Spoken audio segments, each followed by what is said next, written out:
Assalamualaikum warahmatullahi wabarakatuh. Talaban liridho ilahi ta'ala wa hadir rahim nabiyina Muhammadin sallallahu alaihi wasallam ila alihi washabihi wa dzurriyyati wa ahli baitil kiram ila jami'il anbiya'i wal mursalin wa ila jami'il malaikati wal muqarrabin wa jami'it tabi'in wa tabi'in wa jami'il ulama wal awliya ilahi makanu wa ila jami'il muhaddisin wal mufassirin khususan Syekh Imam At-Tabari wa Syekh Abdul Qadir Al-Jilani wa Syekh Fakhruddin Ar-Razi wa Syekh Imam Al-Qurtubi wa Syekh Imam Ibnu Katsir wa Syekh Jalaluddin Al-Mahalli wa Syekh Jalaluddin As-Suyuti wa Syekh Sulaiman Al-Jamal wa Syekh Imam Asy-Syafi'i wa Syekh Imam Asy-Syaukani wa Syekh Mahmud Al-Alusi wa Syekh Nawawi Al-Bantani wa Syekh Ahmad bin Mustafa Al-Marawi wa Syekh Tahir bin Asyir wa Syekh Mutawalli Asy-Sya'rawi wa Syekh Tontowi wa Syekh Baba Az-Zuhaili wa Syekh Muhammad Ali Asyabuni wa Syekh Quraisyab wa khususan laki Bisri Mustafa Rembang wa ila jami'i syekhina wa syekhi masyayikhina syaulillaahumul Fatihah.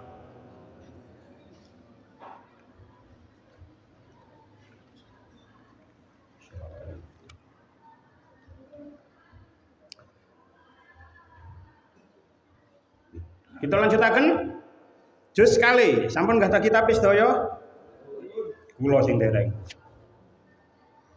Ayo kene kitab kula enggak ada wis welek wis. Insyaallah samangke lek mboten salah tanggal selawe Muharram menawi. Jenengan bae sampean tulis selawe Muharram 1446 Hijriah nyoba mungkin lek diparingi panjang umur khatami lah meh 3 tahun kas 2 tahun punjul mangke. Dengan paringi tondo lek kaite ngaos niki berarti tanggal lek mboten salah selawe Muharram utawa lek tanggale sakniki 31 Juli nggih. 31 Juli. Pun. Kita lanjutaken surah Al-Baqarah ayat 100 kali. Qala Allah Ta'ala fil Qur'anil Karim. A'udzu billahi minasyaitonir rajim. Bismillahirrahmanirrahim. Sayaqulu as-sufaha'u minan nasi ma wallahum 'an qiblatihim allati kanu 'alaiha. Qul lillahil masyriq wal maghrib yahdi man yasha'u ila siratim mustaqim. Sayaqulu bakal padha ngucap sapa as-sufaha'u pira-pira wong kang padha bodho-bodho minan nasi saking menungso ma utawi apa swiji-wiji iku wallahum ngingokake apa ya simma hum ing Nabi Muhammad lan muslimin an kiblatihim saking kiblate Nabi Muhammad lan muslimin allati kang kanu kang ono sapa ya Nabi Muhammad lan muslimin iku alaiha netepi ing atase allati. Kul ngendika sira Muhammad iku lillahi kagungane Allah dhewe. Al masyriqu utawi wetan wal maghribu lan kulon. Yahdi nuduhake sapa ya Allah man ing wong yasha'u kang ngersakake sapa ya Allah ing man ila siratin maring dalan mustaqimin kang jejeg. Kita waos secara lengkap sampai 145 karena ini satu keterangan yang utuh. Kanjeng Nabi Muhammad sallallahu alaihi wasallam iku nalika isih ana ing Mekah sadurunge hijrah yen salat madhep marang kiblat Ka'bah. Kinten keterangan lebih lanjut. Yaiku kiblate eyangi Nabi Ibrahim. Barang Kanjeng Nabi Muhammad, barang Kanjeng Nabi pindah hijrah menyang Madinah anyar-anyaran, Kanjeng Nabi nampi dawuh supaya madhep kiblat Baitul Muqaddas. Saged diwaca Baitul Maqdis, saged diwaca Baitul Muqaddas. Perlune kanggo ngelulut atine wong-wong Yahudi kang fanatik marang Baitul Muqaddas. Kanjeng Nabi madhep marang kiblat Baitul Muqaddas iku suwene namung 16 utawa 17 wulan. Wis ana wong-wong Yahudi isih padha wae sedeng Kanjeng Nabi dhewe sak benere isih remen madhep kiblat Ka'bah. Amarga Ka'bah iku kejaba pancen kiblate eyange yaiku Nabi Ibrahim, madhepe Kanjeng Nabi marang kiblat Ka'bah iku luwih bisa narik marang Islame wong Arab.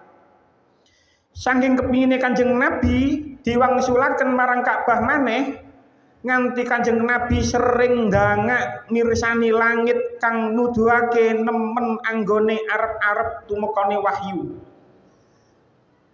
Dawuh pindah kiblat temenan bareng wis 16 utawa 17 wulan Kanjeng Nabi madhep Baitul Muqaddas. Kanjeng Nabi tampa wahyu kang surasane supaya Kanjeng Nabi sak umate madhep marang Ka'bah. Nalika iku suarane wong-wong Yahudi lan wong-wong musyrik geger. Apa iku wong madhep kiblat kok ngolah ngalih? Sedelok madhep Ka'bah, sedelok madhep Baitul Muqaddas, sedelok maneh madhep Ka'bah maneh. Mireng swara geger mau Kanjeng Nabi susah.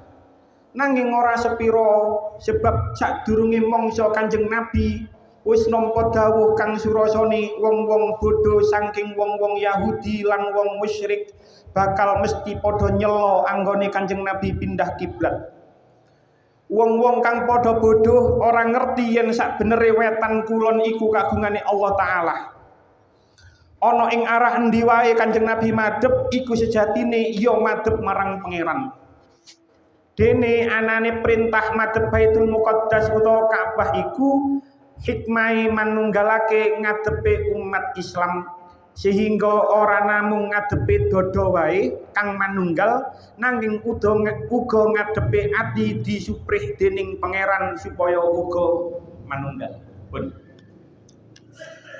saya kulus sufahau, orang-orang yang kurang akalnya di antara saya kulus sufahau minan nasi, orang-orang yang kurang akalnya di antara manusia akan berkata, ma wallahum an qiblatihimul lati kanu 'alaiha.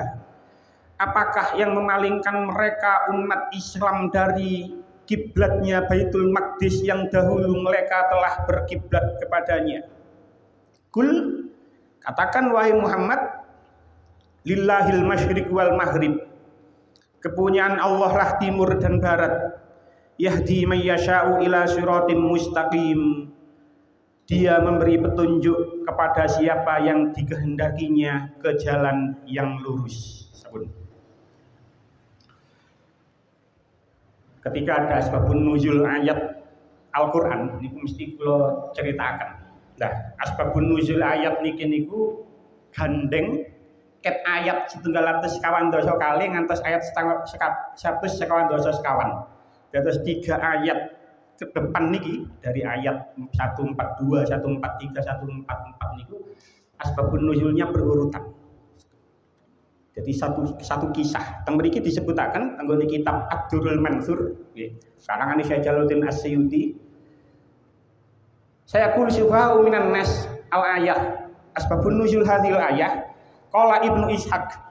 Saking Ibnu Ishaq, haddatsani Ismail bin Abi Khalid an Abi Ishaq anil Barra. Menceritakan kepada aku Ismail bin Abi Khalid dari Abi Ishaq dari Barra. Barra berkata, kana Rasulullah yusolli nahwa Baitil Maqdis. Ketika itu, dulu Kanjeng Nabi salat niku madhep marang Baitul Maqdis. Wa yuksiru an-nadhara ila samai yantaziru amrallahi. Ketika Kanjeng Nabi salat menghadap Baitul Maqdis, ketika sampun boten salat, ketika malam niku Kanjeng Nabi niku sering ningali langit. Gunane napa ningali langit? Menunggu wahyu turun, menunggu perintah turun. Akhirnya fa anzalallahu hadzal ayah, maka kemudian Allah menurunkan ayat 144. Terus qad narot tenggone ayat 144 niku qad narot taqalluba wajhika fis sama ila akhirih. Jadi Kanjeng Nabi ketika teng Madinah niku ketika salat menghadap Baitul Maqdis niku ketika malam niku sering mirsani langit menanti wahyu turun, menanti perintah turun agar kiblat itu pindah ke Ka'bah, pindah ke Mekah, pindah ke Ka'bah. Akhirnya turunlah ayat 144.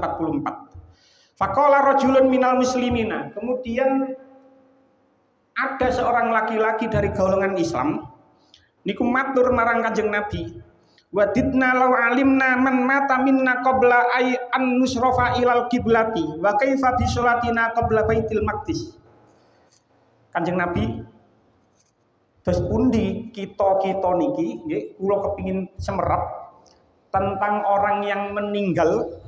Ketika orang yang meninggal ketika itu sholat masih menghadap Baitul Maqdis, terus yo nopo tiang-tiang sing meninggalkan dihadapno marang Baitul Maqdis, marang kiblat. Kiblat sakniki teng Baitul Maqdis. Yo nopo tiang-tiang sing sampun sedo pun dikubur madhepe teng Baitul Maqdis, terus wa kaifa bi sholatina qabla Baitul Maqdis.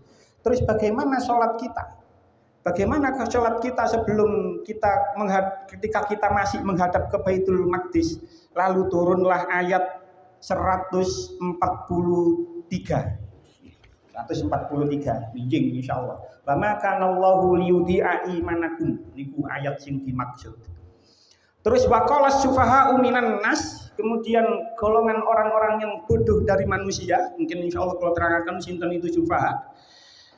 Itu berkata kepada Kanjeng Nabi Muhammad dan umat Islam, ma wallahum an qiblatihimul lati kanu 'alaiha.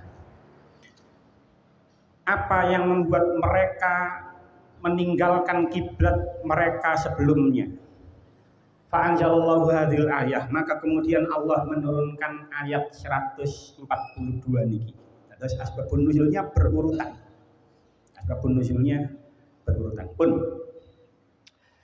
Tanggone kitab Tafsir Al-Misbah karangane Profesor Quraisyihab niku kula perlu membaca supaya mboten ada perbedaan teks. Niku Profesor Quraisyihab menulis ayat 142 niki sampai ayat 158 mangke itu berbicara tentang kiblat dan sikap orang Yahudi tentang masalah ini. Terus mangke niki bercerita tentang kiblat banyak sekali, berbicara tentang kiblat sampai ayat 158 selama berada di Mekah sebelum berhijrah teng Madinah.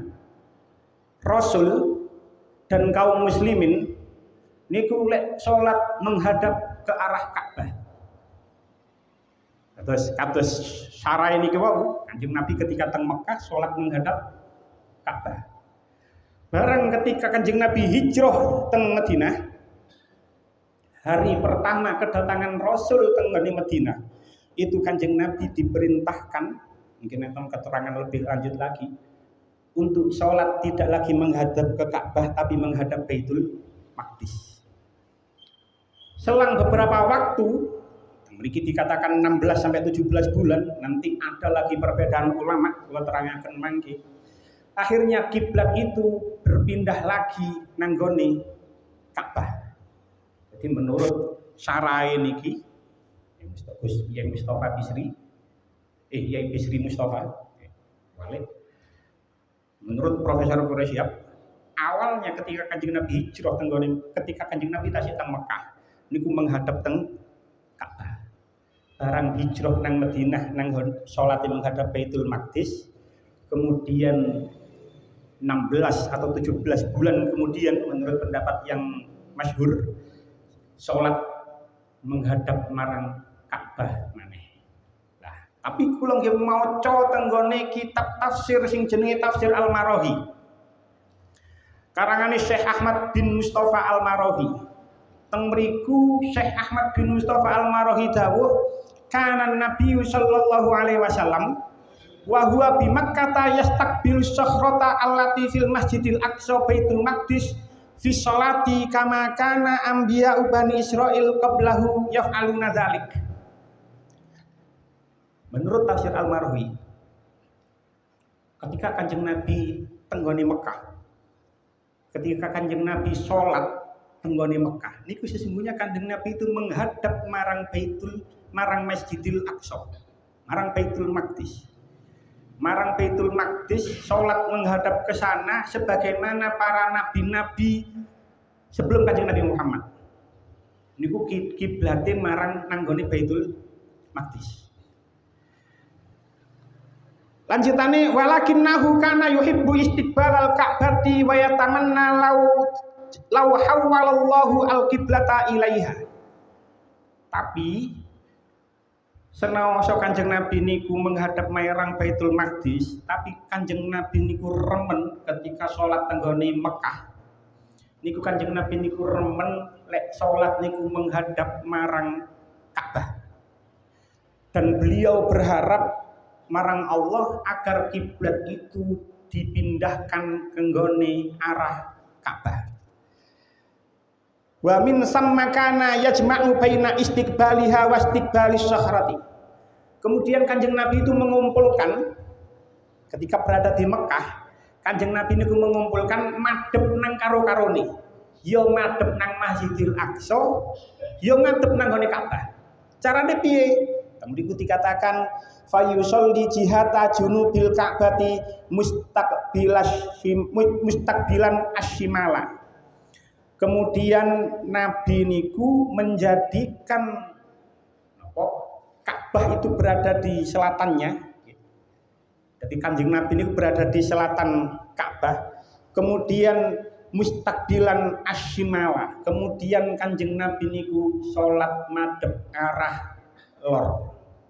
Terus Kanjeng Nabi ono nang gone kidule Ka'bah sehingga Kanjeng Nabi niku ngadepi ngalor. Falamma hajara ilal Madinati, kemudian ketika Kanjeng Nabi hijrah marang Madinah, sholat mustaqbilan Baitul Maqdis. Kemudian Kanjeng Nabi madhep marang Baitul Maqdis. Fahasbu li ta'adzuri al-jam'il jam'i bainahuma. Kemudian Kanjeng Nabi susah mengumpulkan niku mang mboten saged, dalam arti mboten saged. Sebab gak iso nglumpuhno ya lek nang ngene Mekah, iso ngadep nang gone ngalor, nang gone kidule Ka'bah, iku iso ngadep Ka'bah ya iso ngadep marang Baitul Maqdis. Wa baqiya ala zalika sittata asyara syahron. Kemudian hal itu berlanjut sampai 16 bulan. Wa kana fi asna'iha yatawajjahu ila Allah ayyaj'ala al-Ka'bata hiya al-qiblata li'annaha qiblatu Abi Ibrahim. Kemudian selama 16 bulan niku wau Kanjeng Nabi selalu berdoa agar kiblat itu dipindah nang nggone Ka'bah karena kiblat Ka'bah itu adalah kiblat nenek moyangnya yaitu Nabi Ibrahim. Jadi selama 16 bulan Kanjeng Nabi selama 16 sampai 17 bulan Kanjeng Nabi niku berharap agar kiblat niku dipindah nang nggone arah Ka'bah. Jadi menurut pendapat sing niki tenggone kitab tafsir Al-Marawi, sejak tenggone Mekah itu Kanjeng Nabi itu sholat sudah menghadap ke arah Baitul Maqdis. Lek jenengan tasik eling ketika kula menerangkan ayat 115 dhisik, kula perlu napa pas waktu niku kula sampai nyuwun papan tulis tenggone mriki. Tenggone ayat 115 singen kula nerangaken ayat walillahil masyriq wal maghrib fa inama tuwallu fasama wajhullahi innallaha wasi'un alim. Jenengan tasih inget nggih, pada saat niku kula nerangno ayat 115 dengan keterangan saking tafsir Ibnu Katsir yang mana Imam Ibnu Katsir dawuh wa hadza wallahu a'lam. Menurut pendapatku wallahu a'lam yen terus Ibnu Katsir fihi tasliyatun lir Rasulillah sallallahu alaihi wasallam wa ashabihi. Ayat 115 niku adalah penghibur gaya Kanjeng Nabi Muhammad dan para sahabat. Kenapa? Alladzina akhraju mim Makkah wa faraku masjidahum wa musallahum. Karena Kanjeng Nabi itu berpisah dari masjidnya, pindah nang gone Mekah, pindah dari Mekah nang Madinah, pisah marang masjide, pisah marang tempat salate. Wa qad kana Rasulullah sallallahu alaihi wasallam yusolli bi Makkah ila Baitil Maqdis wal Ka'batu baina yadayhi. Tanggone berikut dikatakan ya, tafsir Ibnu Katsir ketika kula menerangkan ayat 115 niku dan sungguh. Terus Imam Ibnu Katsir, wa qad kana dan sungguh ono Rasulullah dan sungguh Rasulullah itu ketika sholat nang di Mekah itu menghadap marang Baitul Maqdis, tapi Ka'bah itu berada di depannya. Makanya kalau biyen nerangaken sampai kalau gambar dan pada saat itu kalau biyen nerangaken pada saat itu barulah ketika kula memahami ayat 115 niku baru kula saged nemu jawaban tentang apa perintahane almarhum Gus Ja'far saat kula kabeh berangkat haji. Pada waktu niku Gus Ja'far dawuh, Gus, lek jenengan salat nang Masjidil Haram, lek iso antarane rukun Yamani karo Hajar Aswad. Jadi niki sing umroh kabeh umroh menen jenengan titeni. Pokoke lek bingung nang gone Mekah, bingung nang gone Masjidil Haram, Makom Ibrahim iku apane Ka'bah? Ayo, iki capai kono iki. Libur. Ayo. Makom Ibrahim niku nggih, Makom Ibrahim iku wetane Ka'bah. Wis pokoke sampean titeni Makom Ibrahim iku wetane Ka'bah. Wetane Ka'bah. Jadi iki kulon. Andaikan iki Ka'bah, nggih. Berarti Makom Ibrahim nang gone wetan kene. Makom Ibrahim. Nah, Makom Ibrahim nang gone kuno, nggih, karena Makom Ibrahim nang gone kuno berarti kidule Ka'bah. Kidul mriko. Berarti kidule Ka'bah niku kene rukun Yamani, kene Hajar Aswad. Lah, ketika Kanjeng Nabi tenggone Mekah, ketika sholat niku berada di sebelah sini. Antara rukun Yamani, Hajar Aswad, Makom Ibrahim, Hijr Ismail. Kanjeng Nabi lek menghadap ke sini niku napa tujuane? Mengumpulkan dua hal. Nanggone depan beliau Ka'bah, nanggone arah ngalor adalah Baitul Maqdis. Jadi Kanjeng Nabi teng mriki niki Ka'bah berarti ngadep ngalor.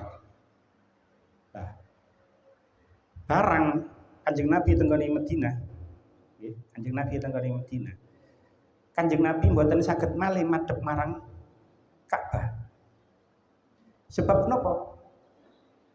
Sebab Kanjeng Nabi berada tenggone Madinah yang mana posisi Baitul Maqdis berada nanggone sebelah selatannya. Sehingga Kanjeng Nabi ketika teng Madinah niku salat ngadep ngaler.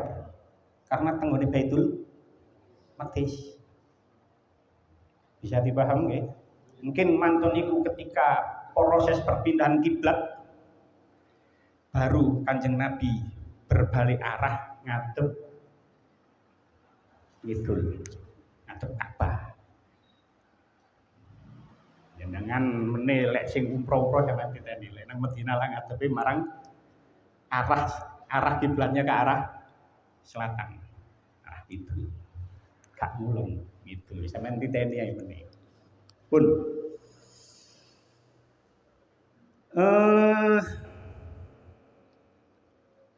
Bundi. Pun kita lanjutakan.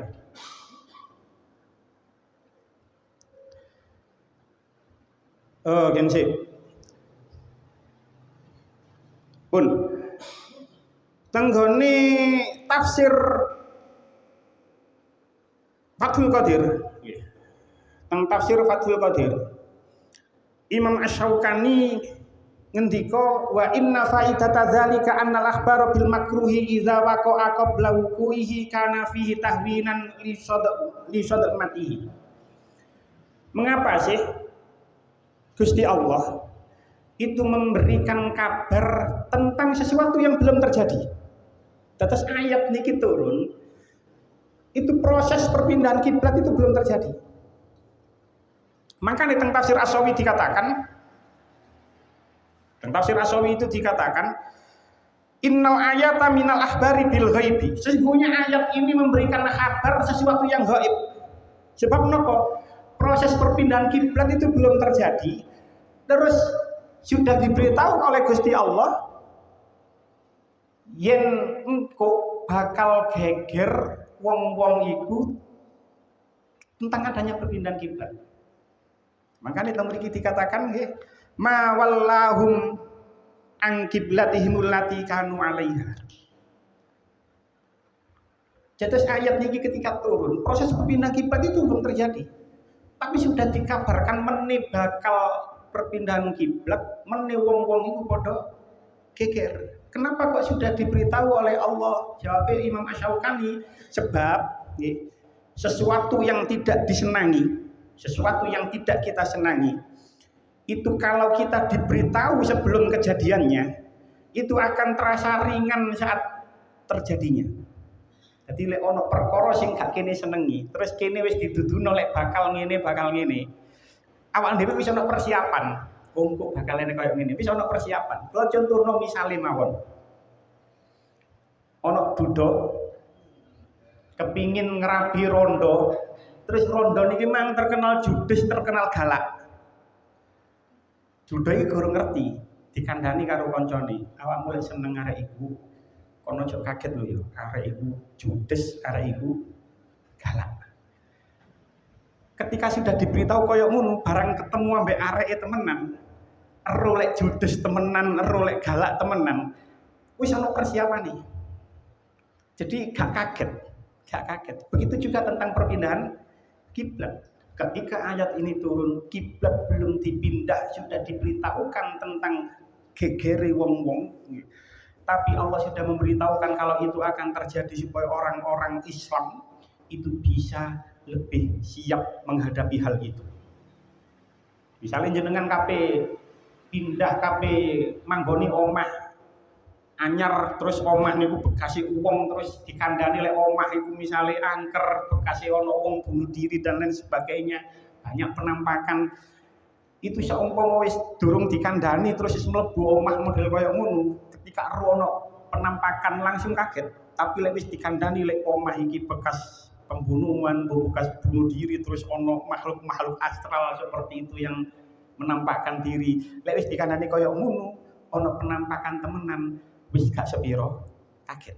Makanya Gusti Allah memberitahu hal yang tidak disenangi oleh orang Islam, yaitu tentang gegere wong-wong orang-orang syufaha. Ya, dereng kula terangaken sinten itu syufaha. Begitu banyak orang-orang syufaha itu mencemooh tentang perpindahan kiblat. Nah, Gusti Allah teng ayat niki tidak menyebut siapa syufaha sing dimaksud teng ayat niki. Menurut Imam Al-Qurtubi, sing dimaksud syufaha teng ayat niki teng tafsir Al-Qurtubi dikatakan wal muradu bi syufahai huna al yahudu allazina bil Madinah. Qalahu Mujahid. Teng tafsir Al-Qurtubi dikatakan menurut pendapat Imam Mujahid, sing dimaksud syufaha teng gone ayat niki ialah orang-orang Yahudi yang hidup teng gone Madinah. As-Suddi al-Munafikun. Menurut Imam As-Suddi, sing dimaksud syufaha teng ayat niki adalah orang-orang munafik. Menurut Imam Az-Zujaj, sing dimaksud syufaha teng ayat niki adalah kufaru Quraisyin lamma angkaru tahwilal kiblati. Sing dimaksud syufaha teng ayat niki menurut Imam Az-Zujaj yaitu orang-orang kafir Quraisy yang mengingkari tentang perpindahan kiblat. Orang kafir Quraisy itu tinggal di tenggone Mekah. Karena perpindahan orang dagang nanggone Mekah Madinah niku nggih banyak, sering memang pusat ekonomi. Ya, sudah menjadi hal yang wajar walaupun zaman itu belum ada teknologi, tapi orang berdagang niku tahu kalau Kanjeng Nabi itu ketika tenggone Madinah kiblatin nang Baitul Maqdis. Terus sehingga orang-orang kafir Quraisy niku berkata, qad istaqqa Muhammadun ila maulidi wa an qaribin yarji'u ila dinikum. Terus orang-orang kafir Quraisy sing nang nggone Mekah, Muhammad iku kangen karo kampung halamane. karo kampung kelahirane. Dilungkas Muhammad itu bakal balik maneh agamane nanggone agamane orang-orang Mekah. Mayoritas saat itu. Jadi diarani oleh orang-orang kafir Quraisy. Terus orang-orang kafir Quraisy, Muhammad itu wis rindu karo kampung halamane karena nopo kiblate sudah berpindah nanggone Ka'bah. Beda lagi dengan orang Yahudi. Orang Yahudi mengatakan qad iltabasa alaihi amruhu wa tahayyara. Muhammad itu bingung. Terus wong Yahudi, mari nanggone Baitul Maqdis mari pindah nanggone Ka'bah. Atau menurut pendapat yang pertama mari nanggone Ka'bah mari Baitul Maqdis mari nang Ka'bah maneh. Muhammad itu bingung. Terus wong-wong Yahudi. Terus wong munafik ma wallahum an qiblatihim wastahza'u bil muslimin. Terus orang-orang munafik apa yang menyebabkan mereka itu berpindah kiblatnya? Dan orang-orang munafik mencemooh tentang perpindahan kiblat ini wong Islam diilokno. Lah, as-sufaha niku iku adalah kata jamak saking lafaz safihun. Safih niku tenggone tafsir As-Sawi dikatakan was-sufaha'u jam'u safihin. Sufaha itu adalah jamaknya lafaz safih. Nopo safih itu man yajtanibu al-manafi'a. Orang yang menjauhkan dirinya dari kemanfaatan. Orang yang menjauhkan dirinya dari kemanfaatan, menjauhi manfaat, wa yata'allaqu bil mudorri, dan dia senang melakukan sesuatu yang membahayakan. Wa yata'allaqu bil mudorri, dia suka melakukan hal yang membahayakan, dunyawiyatin au diniyatin, baik hal itu berbahaya bagi dunianya atau bagi agamanya. Itu jenenge wong sing bodoh. Wong sing bodoh niku napa? Wong terus Imam Asyawi, wong sing menjauhi manfaat dan suka melakukan hal yang bahaya. Kalau contohnya wong kopi ku enak, ngopi niku enak, kok ono wong seneng oplosan. Itu kan berarti orang yang bodoh. Ngopi niku enak, kok wong kuwi seneng, ono wong sing seneng ngoplos. Oplosan. Lek dilalar maneh, wong cangkruk antek lu enak lapo HP-ne atik miring ngeslot barang. Iku berarti wong sing bodoh. Sufaha, safih.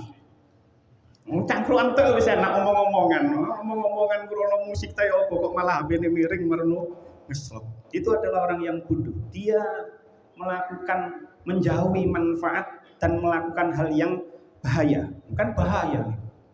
Bahaya nih wong ngeslot wong sing kedul asete gara-gara ngeslot lah yo akeh beritae niku. Malah ono sing sampai bunuh diri barang kan kapanane niku teng pundi niku. Protokol teng daerah sekitar mriki. Pun kita lanjutaken. Itu adalah orang yang bodoh. Orang yang menjauhi manfaat dan orang yang melakukan hal yang bahaya. Nah, apa yang dikatakan oleh sufaha? Lanjutannya ayat ma wallahum an qiblatihim allati kanu 'alaiha. Apakah yang memalingkan mereka umat Islam dari kiblatnya Baitul Maqdis yang dahulu mereka telah berkiblat kepadanya? Ucapan sufaha niki, siapapun sufaha niku, ya saged orang munafik, saged orang kafir Quraisy, saged orang Yahudi yang berada di Madinah. Insyaallah nggih lek dilalar ya bener kabeh, gitu aja pendapatnya. Siapapun sufaha niku, nggih, siapapun sufaha niku mengatakan seperti ini.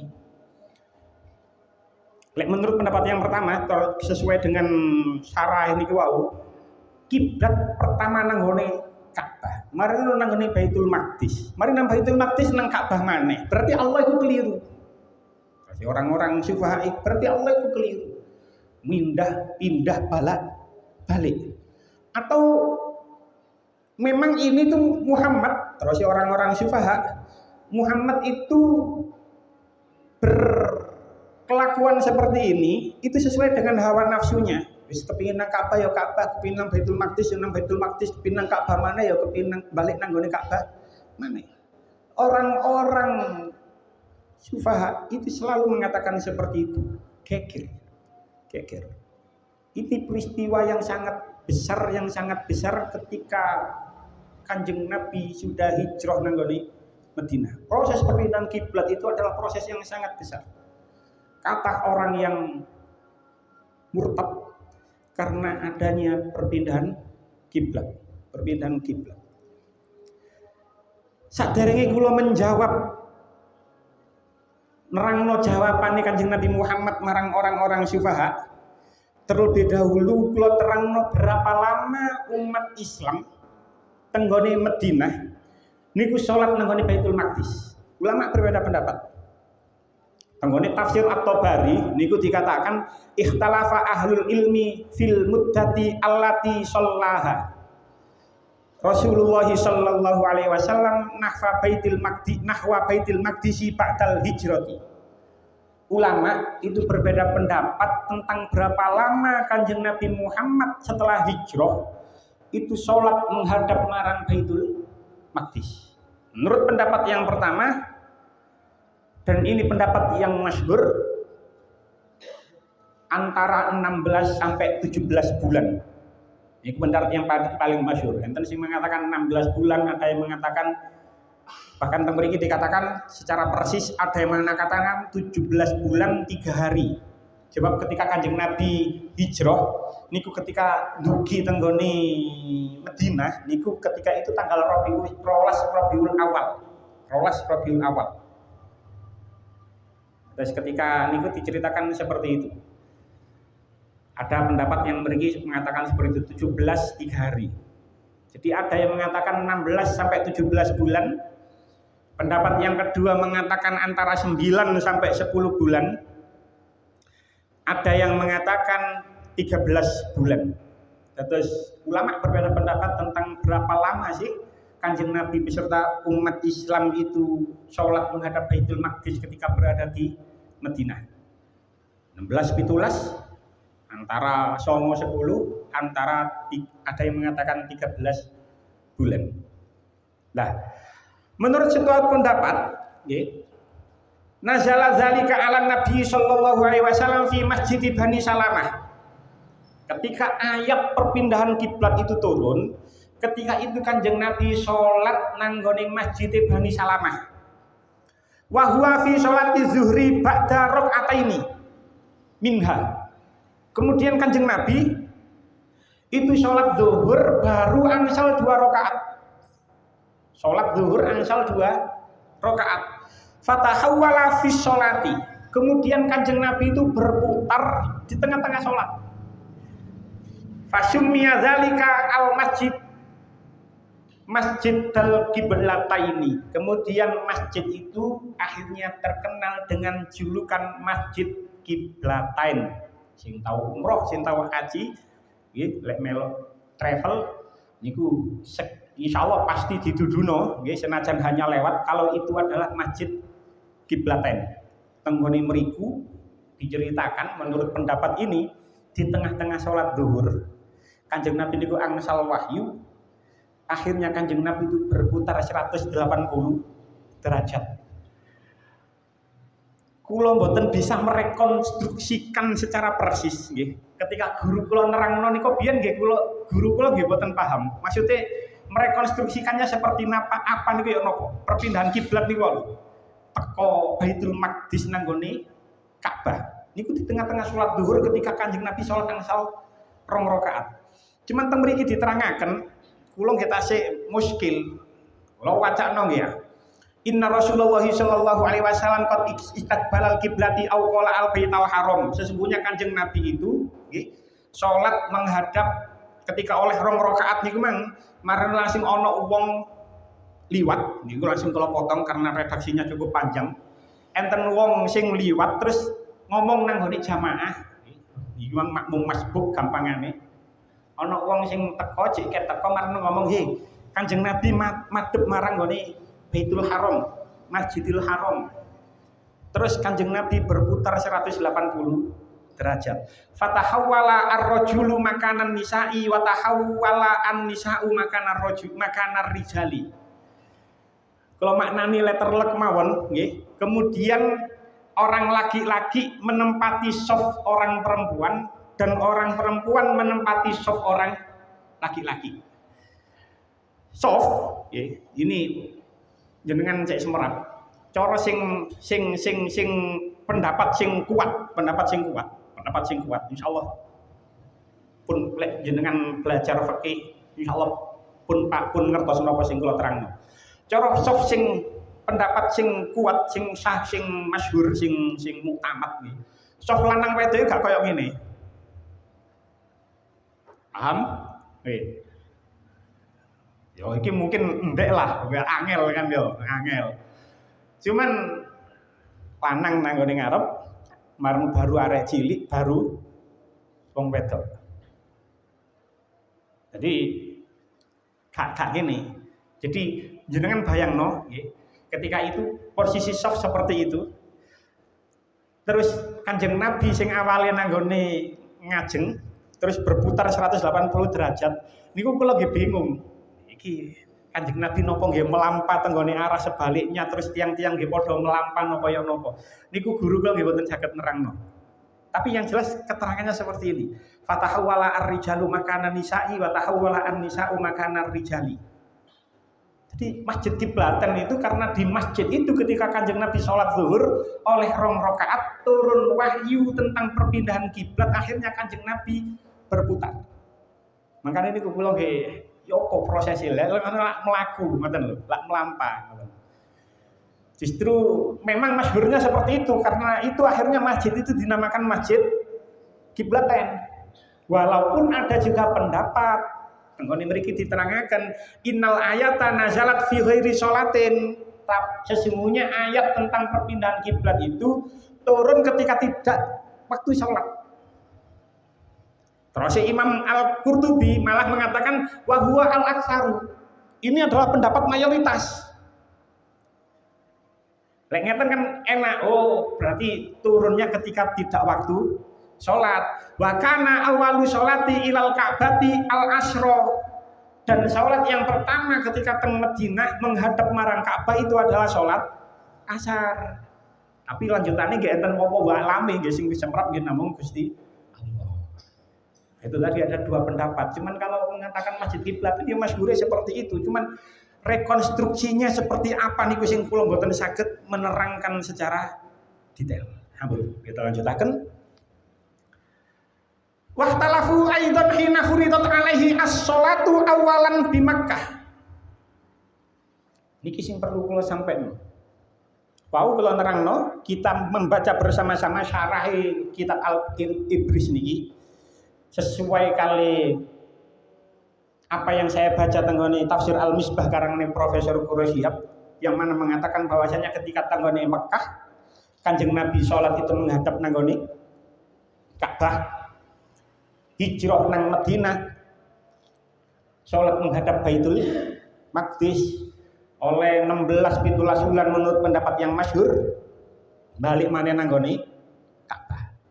Lah teng tafsir Al-Qurtubi ini diterangno. Dados dengan perlu kula sampaikan seperti ini supaya punya pemahaman yang utuh. Supaya punya pemahaman yang utuh. Oh ternyata ulama berbeda pendapat.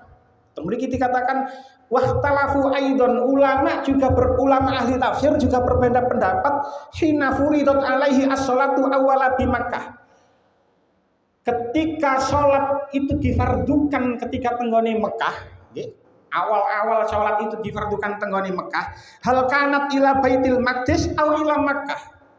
Apakah sholat itu ketika pertama kali diwajibkan tenggone Mekah, apakah sholat itu menghadap Baitul Maqdis atau menghadap marang Ka'bah? Memiliki Mekah, sing dimaksud Mekah Ka'bah. Ala kaula ini iki ono 2 pendapat. Jadi memang ada 2 pendapat. Jadi lek menurut tafsir Al-Ibris utawa tafsir Al-Misbah niku nggih ono pendapate dhewe, sing menurut tafsir Ibnu Katsir, menurut tafsir Al-Marawi yo sesuai ono memang ada pendapat yang mengatakan seperti itu. Berdasarkan pendapat yang pertama, faqalat ta'ifatun. Menurut pendapat yang pertama, ila Baitil Maqdis. Ketika pertama kali sholat diwajibkan nanggone Mekah, itu sesungguhnya kiblat menghadap ke Baitul Maqdis. Wabil Madinah sab'ata asyara syahron. Kemudian ketika teng Madinah menghadap Baitul Maqdis selama 17 bulan. Summa sarrafahu wa ta'ala ilal Ka'bati. Kemudian Allah memalingkan kiblat ke Ka'bah. Jadi menurut pendapat yang pertama, teng tafsir Al-Qurtubi dikatakan kiblat pertama kali ketika Kanjeng Nabi diwajibkan sholat tenggone Mekah itu sesungguhnya kiblatnya tenggone Baitul Maqdis. Jenengan like Google, jenengan coba ketik nang Google, kiblat pertama umat Islam, jawabannya Google niku nggih Baitul Maqdis. Baitul Maqdis. Cuman Google gak ngomong, lek ono perbedaan pendapat gak ngomong. Gak ngomong. Makanya kalau omongno nang kene cek ngerti, oh ternyata ulama berbeda pendapat. Faqalahu qalahu Ibnu Abbas. Ini adalah pendapatnya Ibnu Abbas. Jadi pendapatnya Ibnu Abbas mengatakan bahwasanya kiblat pertama kali itu adalah Baitul Maqdis. Bahkan ketika Kanjeng Nabi teng Mekah itu sesungguhnya sholatnya sudah menghadap Baitul Maqdis. Waqala akharun, tapi pendapat yang lain itu mengatakan awwalu mafturidat as-sholatu alaihi ilal Ka'bati. Awal sholat difardukan itu sesungguhnya sudah menghadap Ka'bah. Sudah menghadap Ka'bah. Walam yazal yusolli ilaiha tula maqamihi bi Makkah ta'ala ma kanat alaihi sholatu Ibrahim wa Ismaila, dan tidak pernah berubah sholat selama Kanjeng Nabi itu tenggone Mekah itu selalu menghadap Ka'bah. Sebagaimana sholatnya Nabi Ibrahim dan Nabi Ismail. Falamma qadima al-Madinata shalla ila Baitil Maqdis sitata asyara syahron aw sab'ata asyara syahron. Kemudian ketika Kanjeng Nabi hijrah tanggone Madinah selama 16 bulan atau 17 bulan al-khilafi, ini ada perbedaan pendapat. Summa syarrafahu ilal Ka'bati. Kemudian Allah memalingkan kiblat dari Baitul Maqdis balik maneh nanggone Ka'bah. Jadi menurut pendapat sing kedua, awalnya yang Ka'bah. Ya kaya tafsir Al-Misbah, kaya tafsir Al-Ibris niki, awale Ka'bah mari nang Baitul Maqdis, mari ngono nang gone Ka'bah maneh. Pun masih akeh iki. Ulama jika berbeda pendapat, niki kata perbedaan pendapat di ulama nggih tentang tata cara menghadapnya Nabi nang gone Baitul Maqdis. Wahtalafa al ulama aidan fi kaifiyati istiqbali Baitul Maqdis ala salsati aqwal. Ulama berbeda pendapat tentang bagaimana tata cara Kanjeng Nabi menghadap Baitul Maqdis. Ketika Kanjeng Nabi dugi tenggone Madinah, niku ketika itu terus Kanjeng Nabi sholat menghadap Baitul Maqdis itu ada 3 pendapat. Faqala Al-Hasan, menurut Imam Al-Hasan, kana dzalika minhu an ra'yin wajtihadin. Sholat menghadap Baitul Maqdis ketika Kanjeng Nabi hijrah nang Madinah terus menghadap marang Baitul Maqdis itu adalah berdasarkan pendapat pribadi dan ijtihadnya Kanjeng Nabi sendiri. Itu pendapat yang pertama.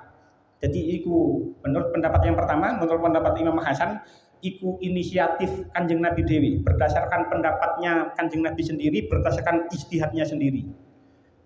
Yang berkata seperti ini selain Imam Hasan, waqalahu Ikrimah wa Abul Aliyah. Sing berpendapat juga seperti ini tidak hanya Imam Al-Hasan tapi juga Ikrimah dan Abu Aliyah. Tapi pendapat yang kedua, annahu kana mukhayyaron bainahu wa bainal Ka'bah. Pendapat yang kedua mengatakan Kanjeng Nabi niku dikengken milih karo Gusti Allah. Ketika nampe tenggone Madinah, Kanjeng Nabi niku dikengken milih karo Gusti Allah, milih kiblat nang gone Baitul Maqdis apa nang Ka'bah. Lalu Kanjeng Nabi memilih Baitul Maqdis. Tujuannya nopo? Toma'an fi imanil Yahudi. Berharap agar orang Yahudi niku beriman. Karena orang Yahudi ku berarti nang Baitul Maqdis. Tujuannya Kanjeng Nabi itu berharap lek nang Baitul Maqdis engko wong-wong Yahudi yo melok seneng. Akhirnya seneng akhirnya melok Islam.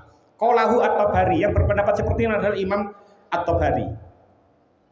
Pendapat yang ketiga, wasalisu wa huwa allazi alaihi al-jumhuru. Pendapat yang ketiga dan ini adalah pendapat yang mayoritas jumhur nggih Ibnu Abbas wa ghairuhu wajibu wajib alaihi istiqbalu bi amrillahi ta'ala wa wahyihi la mahalata. Allah itu memerintahkan, itu memberikan wahyu marang Kanjeng Nabi, otomatis Nabi wajib melakukan perintah itu karena berdasarkan wahyu Allah, sehingga Kanjeng Nabi berdasarkan wahyu yang diturunkan kepada Kanjeng Nabi itu menghadap nanggone Baitul Maqdis. Summa nasakhallahu dzalika wa amarahu Allahu ayyastaqbila bi sholatihi al-Ka'bah.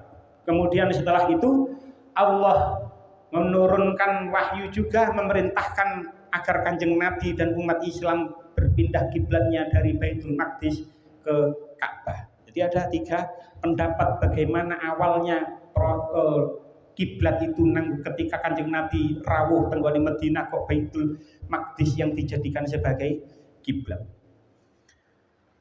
Pun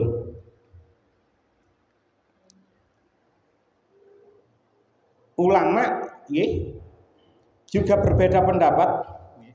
Ulama juga berbeda pun niku mawon. Lah, apa jawaban orang-orang Islam? Apa jawaban Kanjeng Nabi Muhammad? Apa jawaban Kanjeng Nabi Muhammad? Ketika orang-orang sufa minan nas niki padha geger kabeh. Lanjutannya ayat kullillahil masyriku wal maghrib. Kepunyaan Allah lah timur dan barat. Nanti maksudnya napa? Maksudnya ayat niki dikatakan teng mriki aqamahu hujjatan ailahu mulkul masyariqi wal magharibi wa ma bainahuma. Allah memberikan sebuah argumentasi sing duwe arah wetan, sing duwe arah kulon itu Gusti Allah. Dan apa di antara keduanya, di antara timur dan barat itu adalah punya Allah. Falahu ayyamura bitawajjuhi ila ayyi jihati syaa. Ya sakarpe Gusti Allah memerintahkan sholat menghadap mana sebagaimana sesuai apa yang dikehendaki oleh Allah. Lek pancen Allah kersa nanggon apa dikengken madhep Baitul Maqdis pancen kersane Gusti Allah kaya ngono. Dipindah nanggone Ka'bah ya pancen Allah ngersana kaya ngono, wong pancen arah timur arah barat itu punya Gusti Allah. Lanjutannya ayat yahdi mayyasha'u ila siratim mustaqim. Ini adalah isyarat terhadap hidayah yang Allah berikan kepada orang yang dikehendaki. Terus nggih Allah memberikan hidayah terhadap seseorang yang dikehendaki. Dan kula kali panjenengan kedah syukur angsal hidayah iman, angsal hidayah Islam kados sak mangke niki. Sebagai penutup, Allah memang tidak menjelaskan secara detail kenapa kok kiblat itu berganti. Apapun itu, ono sing ngomong Mekah Baitul Maqdis, Mekah dalam arti Ka'bah atau Baitul Maqdis nanggone Ka'bah, itu memang tidak dijelaskan secara detail mengapa kok Allah itu memindahkan kiblatnya. Kiblat orang Islam ini tidak dijelaskan secara detail. Tapi apapun itu, apalagi yang berurusan dengan ibadah mahdhah, ibadah murni, itu tidak perlu pengetahuan manusia tentang sebabnya. Wis mboten apa sebabe, apa hikmahe, tidak perlu dipertanyakan. Kita wajib percaya dan mengamalkan. Wis itu saja. Sudah tidak, jangan kau tanyakan lagi apa sih kok dipindah-pindah koyo ngono. Jangan tanyakan lagi. Lek Gusti Allah wis ngersana koyo ngono, ya wis. Memang seperti itu. Jadi apa yang menjadi alasan Imam At-Tabari nggih tenggone wau sing kula terangno bahwasanya Kanjeng Nabi itu berharap tenggone Baitul Maqdis niku supaya orang-orang Yahudi niku senang terus akhirnya mereka masuk Islam. Bisa saja tidak seperti itu. Bisa saja karena pada saat tenggone Madinah lek ngadep nanggone Ka'bah, tenggone Ka'bah niku masih banyak berhala di sekitar Ka'bah. Lok bolak-balik matur ketika itu di sekitar Ka'bah itu ada 360 berhala. Atau bisa juga karena Mekah atau lebih tepatnya karena Ka'bah itu berada di wasat. Tenggone ayat selanjutnya, nggih, tenggone ayat selanjutnya, wa kadzalika ja'alnakum ummatan wasaton.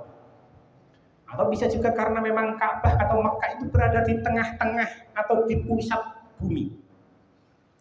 Dados benjing insyaallah menerangkan tentang Mekah, tentang Ka'bah yang berada di pusat bumi. Jenengan benjing ngaosnya benjing niku insyaallah lek diparingi nggih, diparingi lancar. Insyaallah penuh dengan analisa tentang sesuatu yang modern, boten lagi berdasarkan kitab, tapi berdasarkan ilmu pengetahuan. Terus jenengan lek benjing lek sakniki ngaji, usahano meni ngaji. Mungkin jenengan bisa buktikan bagi orang-orang sing berangkat umroh atau berangkat haji bener tamboten napa sing kula sampekno niku. Niki Pak Wawan enten napa boten niki? Di benjing wis boten enten, dadi lek iso yo rungokno ae dugi mriku. Bener ta mboten napa sing kula terangno benjing insyaallah teng ayat 143. Ben cekap semanten mugi-mugi dadi keterangan manfaat. Bismillahirrahmanirrahim. Muhammad wa sallallahu alhamdulillahirabbil alamin. Allahumma ja'alna wa auladana wa dzurriyyatina min ahli ilmi wa ahli khair wa la taj'alna wa iyyahu min ahli syarril ghair. Allahumma ja'alna wa iyyahum min ibadika sholihin. Rabbana atina fid dunya hasanah wa fil akhirati hasanah wa qina adzabannar. Rasulullah Muhammad wa sallallahu alhamdulillahirabbil alamin. Wassalamu alaikum warahmatullahi wabarakatuh.